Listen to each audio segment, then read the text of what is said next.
আসসালামু আলাইকুম রহমতুল্লাহি বারাকাতু। আজকে জুমা মোবারক সবাইকে। তো সকালে ঘুম থেকে উঠেই গাওয়া বানালাম, গাওয়া বানাই তারপরে সবাইকে দিয়ে মসজিদে চলে গেলাম।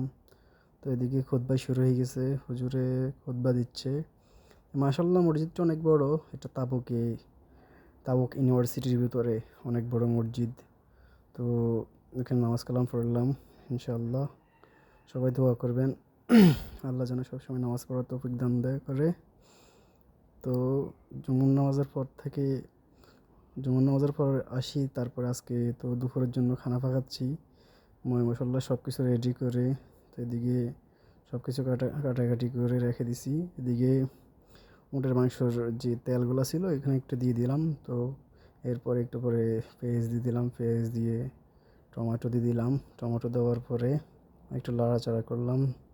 তো একটু রাখি দিয়েছি অনেকক্ষণ, রাখি দিয়েছি প্রায় 10 মিনিটের মতো এরকম রাখি দিয়েছি কুশনাটা। তো এটা অনেকক্ষণ রাখা দেওয়ার পরে আলহামদুলিল্লাহ কালারটা চলে আসছে। কালারটা চলে আসে, এদিকে মাংসটা রেডি হয়ে গেছে। মাংসটা রেডি হওয়ার পরে একটু পরে মাংসটা দিয়ে দিব। তো মশলা পাতি ওজন পরিমাণ মতো দিয়ে দেওয়া হয়েছে। মাংসটা দিয়ে দেওয়া হয়েছে, দিয়ে দেওয়ার পরে অনেকক্ষণ 10 মিনিট পরে এটা কষানোর জন্য রাখা দেওয়া হয়েছে।